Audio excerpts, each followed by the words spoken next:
दर्शकगण, श्रोतागण, भाई और बहनों, मातृशक्ति को नमन। खास, विशेष, मनमोहक, हमारे चित्त को समाधान देने वाला, चित्त को समाधि देने वाला, चित्त को प्रसन्नता देने वाला, रोम रोम को पुलकित करने वाला, आनंद की अनुभूति कराने वाला, लाइफ स्टाइल के सूत्र देने वाला, अच्छे व्यक्ति का निर्माण करने वाला, अच्छे समाज का निर्माण करने वाला, अच्छे विश्व का निर्माण करने वाला कार्यक्रम में आपका हार्दिक स्वागत है, अभिनंदन है, सत्कार है।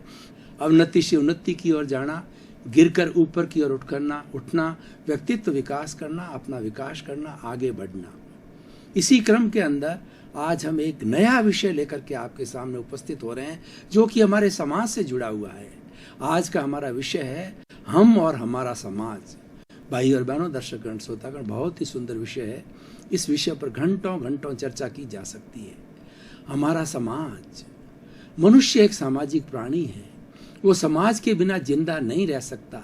जिस तरीके से मछली पानी के बिना जिंदी नहीं रह सकती, उसी तरीके से मनुष्य समाज के बिना जिंदा नहीं रह सकता।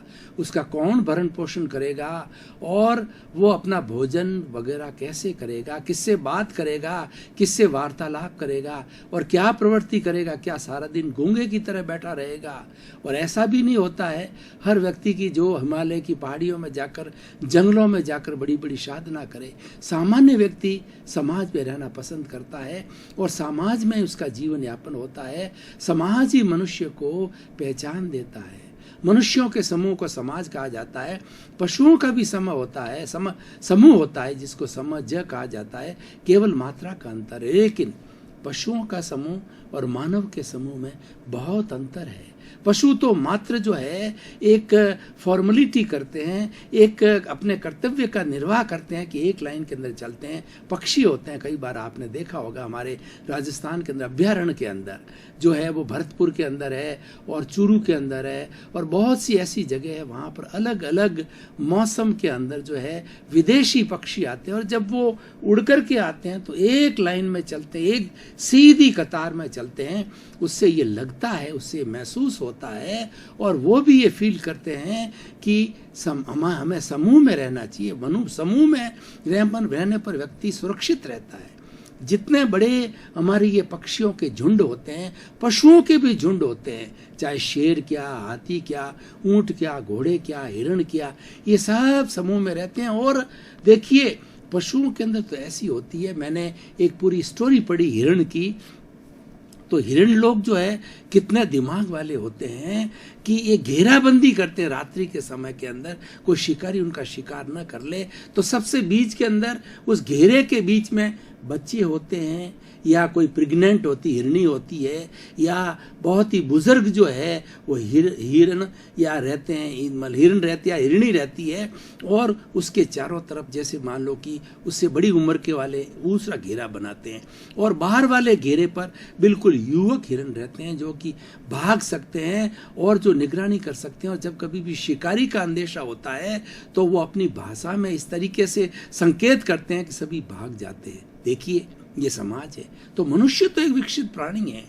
मनुष्य एक इस सृष्टि का सर्वश्रेष्ठ प्राणी है। उसके पास में 5 ज्ञानेंद्रियां हैं और मन है।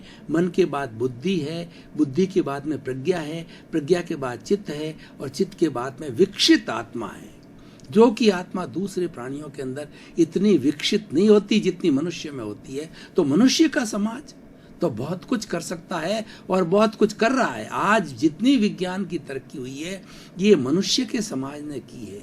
और जितनी विज्ञान के अंदर आज फैक्ट्री है कहिए या जितना बड़े बड़े कल कारखाने बड़े हैं, उनसे सबसे बड़ा कल कारखाना मनुष्य का भीतरी शरीर है और उसी के आधार पर उसके मस्तिष्क से, उसकी बुद्धि से ही सारे कल कारखाने और सारे आविष्कार हुए हैं और वो समाज के लिए काम आ रहे हैं। तो कुल मिलाकर के हम ये कहना चाहते हैं कि हमारा समाज हमें पहचान देता है। बच्चा जब माँ के पेट से, गर्भ से बाहर आता है तो बाहर आने पर वो समाज उस पर ठप्पा लगाता है। ये जैन का बेटा है, ये मुस्लिम का बेटा है, ये हिंदू का बेटा है, ये सिख का बेटा है, ये ईसाई का बेटा है, ये क्रिश्चियन है, ये जुडाइज्म वाला है, ये जोरास्ट्रियन है।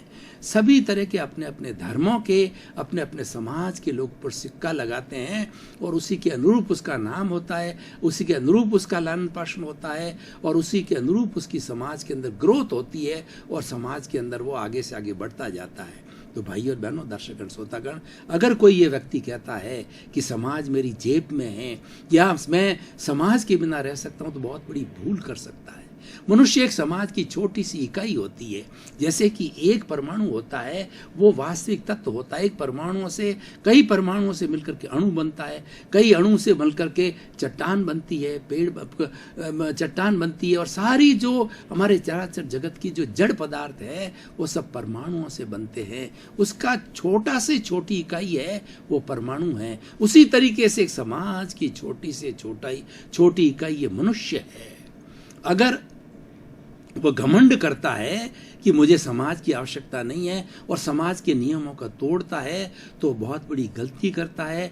वह इनडिसिप्लिन्ड है, वो निंदनीय हो जाता है। और जो व्यक्ति उसके विरुद्ध डिसिप्लिन्ड रहता है और समाज को अपना माँ बाप समझता है, समाज को अपना एक जो है वो कहना चाहिए रोल मॉडल समझता है, समाज को अपना एक ब्लूप्रिंट समझता है, समाज को अपना माइलस्टोन समझता है, तो व्यक्ति तरक्की कर लेता है। इसीलिए कहने का अर्थ ये भाई और बहनों, दर्शकगण, श्रोतागण, जब समाज हमको पहचान देता है तो हमें समाज के प्रति कृतज्ञ रहना चाहिए। समाज के प्रति हमारा ऋण होता है, उस ऋण को उतारना चाहिए। वैसे हमारी भारतीय संस्कृति में 4 तरह के ऋण बताए गए हैं।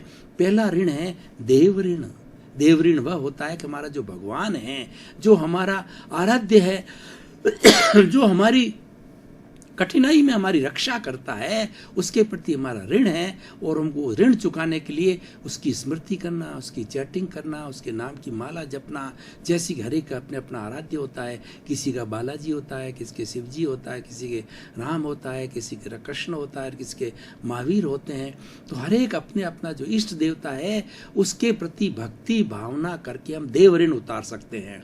दूसरा ऋण होता है हमारा पितृ ऋण होता है। माता पिता हमें जन्म देते हैं, हमारा पालन पोषण करते हैं, कठिन परिस्थितियों के अंदर वो स्वयं अपना जीवन यापन करके और हमको पैरों पर खड़े करते हैं, हमारी सुख सुविधा का ध्यान रखते हैं और हमें प्यार देते हैं, प्रेम देते हैं, स्नेह देते हैं, वात्सल्य देते हैं। तभी हम आगे जाकर कितने बड़े बन जाते हैं। माता पिता के पालन पोषण के बिना, माता पिता के योगदान के बिना कोई भी, जिस तरीके से एक माली के योगदान के बिना पौधा नहीं पनप सकता, उसी तरीके से माता पिता के जो है योगदान के बिना बच्चा बिल्कुल नहीं पनप सकता, बड़ा नहीं हो सकता। माता पिता उसके संरक्षक होते हैं, माली होते हैं और उसका संरक्षण करते हैं। तो माता पिता के प्रति हमारा ऋण होता है। वो ऋण हम कैसे चुका सकते हैं? माता पिता की सेवा करके, जब कभी वो बीमार हो जावे, जब कभी वृद्ध हो जावे, उनको चित समाधि पहुंचा करके, उनको प्रसन्न रख करके, उनकी आवश्यकताओं की पूर्ति करके और उनको धर्म ध्यान के अंदर उनका जी लगा करके हम उनका जो है वो ऋण उतार सकते हैं। तीसरा ऋण होता है कि हमारा जो गुरु का ऋण होता है। गुरु का मतलब होता है अंधकार, रूह का मतलब दूर करने वाला। गुरु वह व्यक्ति होता है जो अंधकार को दूर करता है। और एक दिए को अगर हम भयंकर अंधकार के अंदर जला देते हैं तो दिया संपूर्ण अंधकार को नष्ट कर देता है। उसी तरीके से जो गुरु होता है, हमारे भीतर जो मिसअंडरस्टैंडिंग है, मिसबिलीफ है, रॉन्ग बिलीफ है, उस अज्ञानता को हटा करके हमें ज्ञान देता है। गुरु गोविंद दाऊ खड़े और काके लागू पाए, बलिहारी गुरु आपकी और गोविंद दियो बताए। अगर भगवान के दर्शन करने हैं, ईश्वर के दर्शन करने हैं, तो पहले आपको गुरु की चरण में जाना पड़ेगा। गुरु बिना ज्ञान होता ही नहीं है। हर व्यक्ति का अपना अपना गुरु होता है। तो उस गुरु की हम सेवा करके, उसका हम आदर करके, सत्कार करके, सम्मान करके, उसके दिखाए रास्ते पर चल करके हम गुरु के प्रति हमारा ऋण उतार सकते हैं। अब जो हम समाज की बात कर रहे हैं, समाज के प्रति हमारा ऋण होता है, क्योंकि समाज हमें पहचान देता है, समाज हमें ऊंचाइयां देता है, समाज हमें सम्मान देता है, आदर देता है, सत्कार देता है और एक अच्छा व्यक्ति बना करके और हमें एक प्रतिष्ठित पद पर बिठाता है। उस समाज के प्रति हमारा ऋण है। उस ऋण को हम कैसे उतार सकते हैं, वो आज हमारे एपिसोड की मुख्य बात होती है। समाज का ऋण उतारने के लिए हमें समाज की सेवा करनी चाहिए। सेवा हम कैसे कर सकते हैं? 3 तरह की सेवा हमारे समाज की सेवा में गिनी जाती है।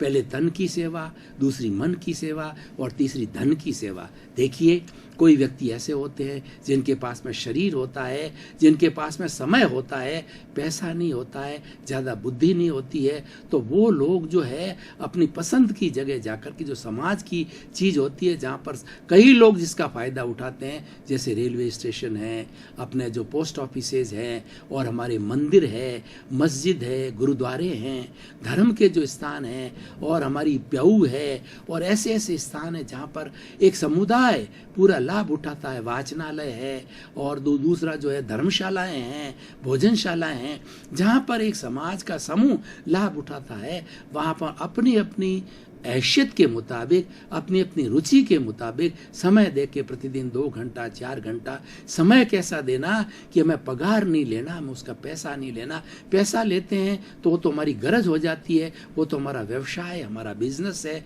हमारी नौकरी है, लेकिन हम मानद सेवा देते हैं। हम जो है बिना पैसे लेकर के सेवा देते हैं, वो वास्तविक सेवा होती है, ये धन की सेवा होती है।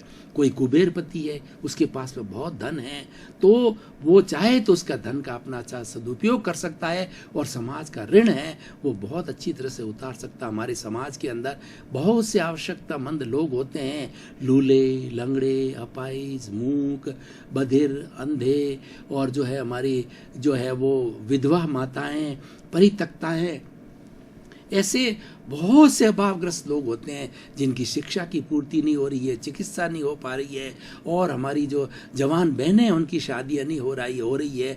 ऐसे लोगों को जो जरूरतमंद है, उनकी जो धन के द्वारा वो बहुत बड़ी सेवा कर सकता है, वो कुबेर, और अपने धन का सदुपयोग कर सकता है। ये धन का सही उपयोग है। दान के लिए कहा जाता है कि धन की 3 अवस्थाएं होती है।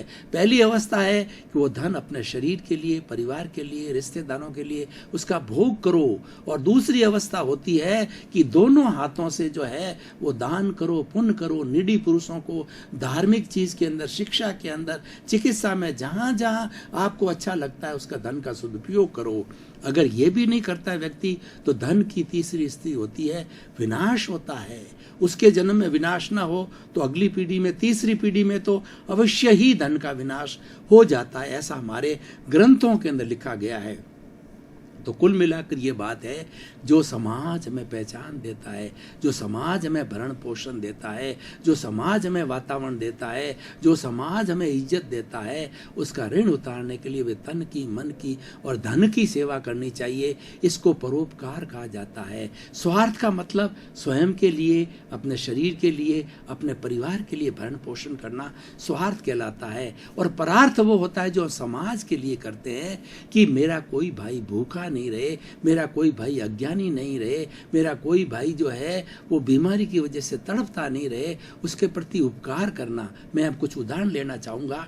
ऐसे बहुत से सेवाभावी लोगों को देखा है कि वो प्रतिदिन सुबह घर से निकलते हैं, भोजन बनाकर ले जाते हैं, और हॉस्पिटल के अंदर जहाँ नीडी लोग होते हैं, जहाँ जिनको उनके भोजन की व्यवस्था नहीं है, सबको वो भोजन परोसते हैं। कुछ ऐसे लोग होते हैं जो दवाइयाँ इकट्ठी करके ले जाते हैं, और जरूरतमंदों को जिस जिस दवाई की आवश्यकता होती है उनको वो दवाई दे पाते हैं, क्योंकि इनके पास में इतनी आर्थिक संपन्नता नहीं होती है कि वो दवाई परचेज कर सके। उसी तरीके से देखिए, हम समाज में रहते हैं तो समाज में कई तरह की प्राकृतिक विपदाएं भी आ जाती है। कई बार सुनामी आता है, कई बार अतिवृष्टि होती है, कई बार अनावृष्टि होती है, कई बार भयंकर जो है संक्रामक रोग फैल जाता है स्वाइन फ्लू की तरह, और कई बार बड़ी दुर्घटनाएं हो जाती है। तो ऐसी दुर्घटनाओं के समय के अंदर हमारा कर्तव्य बनता है कि हमारा भाई तकलीफ में, हमारे समाज का एक समूह तकलीफ में है, तो हम तुरंत उसकी सहायता के लिए निकल जाना चाहिए।